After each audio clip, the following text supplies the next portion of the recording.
وداعا للتكاليف والمجهود والمصاريف. النهارده هنعمل المكونات بتاعتنا من غير ما ندفع جنيه، وكمان هنطلعه بالمناديل من غير ما ندعك ولا نوجع قلبنا.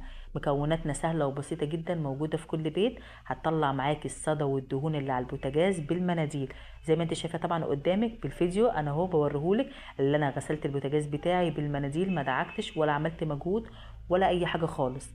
هعمل لك النهارده الخلطه السحريه محدش هيقولك عليها الا العبد لله. يلا بقى، لو ناويه تكملي معايا الفيديو، لو اول مره تشوفيني يسعدني ويشرفني انك تنوريني وتعملي لي احلى اشتراك من ايدك وتحطي لايك للفيديو. ويلا بينا نسمي بالله ونصلي على الرسول ونرجع البوتاجاز بتاعنا بيلمع وبيبرق وبيرجع جديد من غير مجهود ومن غير تكاليف. يلا بينا. اول حاجه هعملها هجيب صابونه. طبعا الصابون ده انا عاملاه في البيت، صابون غسيل.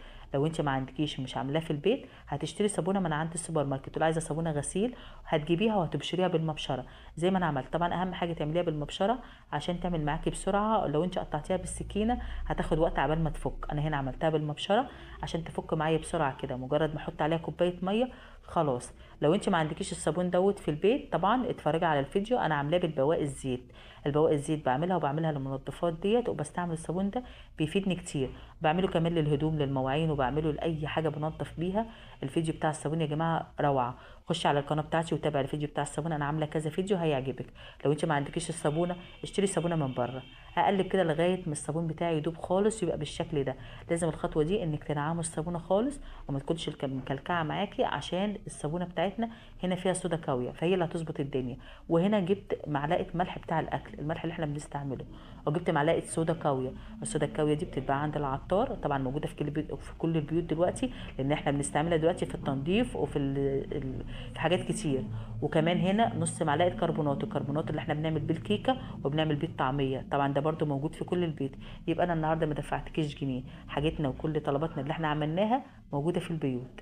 هنقلبهم كويس كده وندوبهم تدويبه كويسه، وبعد كده ننزل على البوتاجاز. هنزل اقلب كل البوتاجاز كده واخليه كله مليان، يعني ما اخليش حته ما فيهاش عشان يتغلف كله ويبقى ايه. انا هنا مش هدعك، فانا مجرد ما انزله كده واسيبه خلاص همسك بالمناديل هيلمع معايا. لو انت مش عايزه تعمليه بالمناديل او انت مستعجله مش هتسيبيه وقت، امسكي سلكه واشتغل على طول. انا هنا سبته 10 دقايق، وبعد ما سبته 10 دقايق خلاص كده نضف معايا، والزيوت والحروق والدهون نزلت لوحدها من غير اي حاجه خالص. مسكت المناديل ولمعت معايا ورجعت بتبرق. هوريهولك دلوقتي، لان طبعا البوتاجاز بتاعي كان مليان زيوت وصدى زي ما انت شايفه قدامك كده. مجرد ما انا مسكتها خلاص اهي. بس اهم حاجه ما تشتغليش على طول، تسيبيه 10 دقايق. وتعملي كمان الازاز، مفيش اي قلق على الازاز خالص. الازاز هنا مفيش مشكله طبعا، لو انت قلتي الصودا الكاويه ممكن تبوظ الازاز تبوظ المرايه، لا مفيش الكلام ده خالص. انسي، ما تخافيش ولا تقلقي، عن تجربه انا مجرباها على طول وبعملها على طول. مجرد ما بمسك المناديل انا هنا ما بدعكش ولا جبت سلكه ولا اي حاجه خالص، كل الزيوت والصدى رجعت. هنا بقى لو انت عايزه تعملي القعده بتاعتك بتاعت الحمام ينفع، لو عايزه تعملي السيراميك ينفع، لو عايزه تعملي الشفاط او الشباك بيبقى فيها كميه زيوت ينفع، لو عايزه تعملي الحوض بتاع المطبخ ينفع. اي حاجه عليها وسخ جامد، زيوت، حروق، صدى، هتنفع في كل الحالات. الخلطه دي سحريه جدا ومفيده جدا. وصدقيني لو جبتي اي منظفات من بره مش هتبقى بالقوه والجمال ده. احنا جربنا حاجات كتير وجبنا منظفات كتير، مفيش اي حاجه نفعت الا الطريقه دي. سهله وبسيطه واقتصاديه، وكمان مش هتتعبك ولا هتعملي مجهود خالص. مجرد ما تمسكي المناديل كده على المرايه، المرايه بترجع تبرق.